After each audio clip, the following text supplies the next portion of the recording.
the Democrats are united. They've got everybody on their team. Every governor, every senator, lots of Republicans actually are on their team. So that's good, right?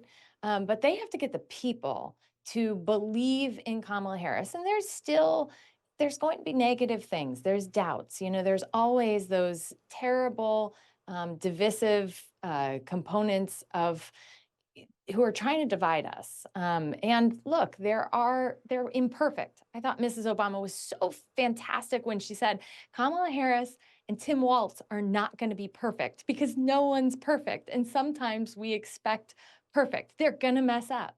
And when that happens, we have to keep moving forward. I mean, we have a big debate coming up against Donald Trump. And I don't know what he's going to throw at her and the negative things that he's going to say to her to try to get her off balance. But I do know that, for these 70 plus days that we have left, Democrats within their states are looking at trying to make sure that everybody has the information that they need to make a well-informed decision, even though we're living in a crazy disparate media climate where it's really hard to reach people sometimes. They're trying to get them to the polls. And that's what matters. Can they get their people to the polls? There's not a lot of convincing in this election. Most people know which way they're leaning. It's a matter of getting them off the couch to go vote. What did you make of the keynote speech from Barack Obama? Well, my former boss brought down the house. It's a good thing Harris has a day before she has to go. I think President Obama talked about some key elements that here in America, we're feeling this. People have gotten divorced over politics. They've really, people have felt the effects of such division. And he talked about we build these fences around ourselves and then we wonder why we're so lonely. He talks about, the vibrancy of the democracy that we're trying to create, one that includes so many people who don't look alike, who don't have the same religion. It is untested, as he said, and the whole world is watching this election. Most certainly tonight, he inspired the Democrats, and I think probably then some. He was not the only speaker. Of course, you had Mrs. Obama, but you also had some Republicans speaking tonight, talking about the importance of democracy and why they're speaking at a Democratic convention for the first time ever. Okay, and so tell us why. Well, Stephanie Grisham was one of Trump's first aides. She was one of his most loyal aides. She had been a press secretary, but she was very close to Mrs. Trump. She talked about how on January 6th, she asked Melania Trump just to put out a tweet and say that, people didn't have the right to run on the Capitol. And she said no. She said she was putting her country before her party, and that's why she stepped aside. I know her very well. She has had, great personal effects of that decision. I mean, she has gone back to Kansas where she's raising animals. She had significant things to lose in going against the Trumps. I mean, she's been sued by him multiple times. She's worried about her own safety for speaking out against the former president. She and, we had a mayor in Arizona who also said the same thing. This is a vindictive leader. So you saw some of that in President Obama's speech. He certainly was not shy to talk about the former president. There was a little bit of a joke that I'm guessing some people wouldn't see unless they saw the picture, but he was talking about why Trump is so obsessed with crowd sizes, and he made a gesture that a lot of people on the internet are making a lot out of with the joke. But, for the most part, he was talking about why we do share so much in common and why we have so much to work for here in America. What is interesting is every time there's a mention of Donald Trump, and there's been a lot of chanting so far at the Democratic convention, we then get boos. And then Mm, Obama says, do not boo, vote. I mean, this vote. is something he said before. Yeah. Well, and look, this election's still going to be close. I think a lot of people on the internet think, oh my God, they've got all this vibe, right? Like vibes don't vote. People vote and they need to show up on election day. We've seen this where there have been, excitement. Certainly Hillary Clinton was planning her election eve event. And I remember walking around people who were like, oh, I can't wait to watch the first woman president of the United States. And I was kind of going, oh, I just hope that they're right. This time, I think Kamala Harris's campaign knows what's the stakes. She's got battleground directors who have been tried and true and understand that they've got to get absolutely everyone to vote. But this could still be a very close election. And we have not probably seen the end of attempts at violence on our election cycle. And that's a scary thing as well. Yeah, and something that Obama was talking about. I Hmm. know that you met Biden just a week Hmm. before that debate, and we spoke actually the evening of the debate. Just, these individuals, these characters. How are you personally feeling about how things have changed in the last, let's say, 6, 7 weeks?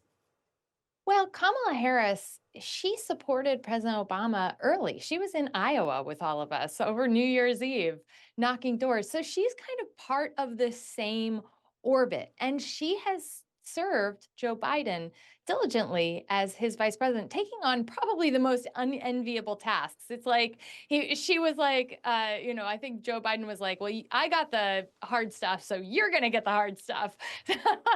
She took the tasks and, she tried every time she would go out there, she tried to take on these tasks and run with them. So, she's been a soldier for him.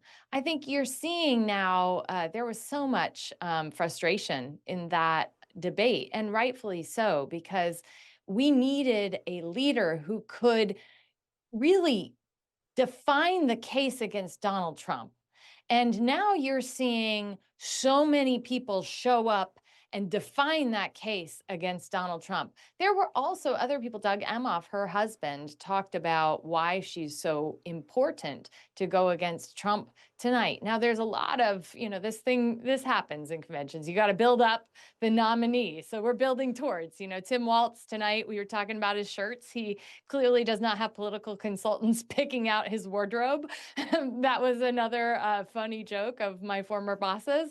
But he's going to speak tomorrow, and then Kamala Harris on Thursday. A lot of the U.S. doesn't know them very well because it's been 3 weeks that they've been the nominee. So this is a necessary, buildup of people who know them well. And Barack Obama and Michelle Obama do know Kamala Harris well, speaking on their behalf. Yeah. Obviously, Barack Obama well as well. He plays such a crucial role. I mean, what would you define as sort of the Obama effect that can happen, particularly when he speaks or he has an endorsement? God, he's just such a thoughtful leader. I was always so grateful because he would ask every very difficult question. And I think Michelle Obama is absolutely telling the truth. When he wakes up every morning, he's probably still very worried about what is his legacy? What is the long term effect? He was the first Black president of the United States of America. What is going to be our future is very much in doubt because it was so jarring to many. There was division, and I think some really terrible forces in America use that division to turn people against one another. He spoke tonight about the things that he has always cared about, the fact that there is more unity. I mean, he emerged on the scene 20 years ago talking about no red states, no blue states, the United States of America. He talked about my hometown, Galesburg, Illinois. He talked about the workers in Galesburg, Illinois. Workers in Galesburg, Illinois needed more help because we lost manufacturing. That's still true. Unfortunately, it hasn't come back. Government doesn't move fast enough.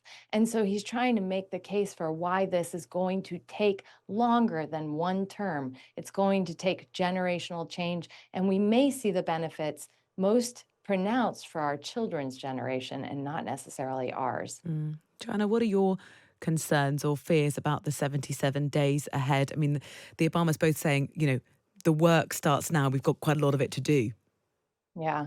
The Democrats are united. They've got everybody on their team, every governor, every senator, lots of Republicans actually are on their team. So that's good, right?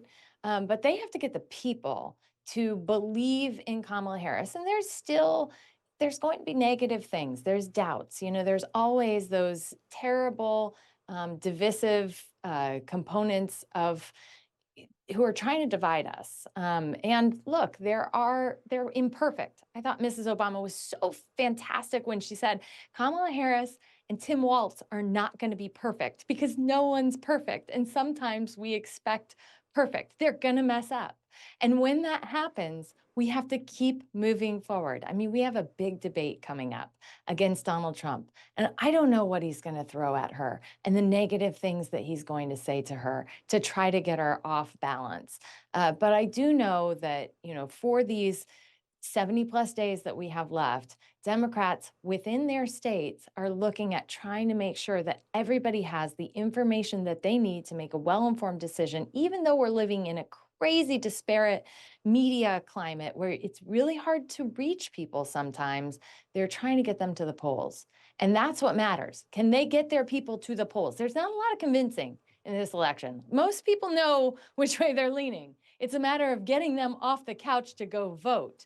And that's what the Democrats are trying to do. Frankly, that's what the Republicans are trying to do.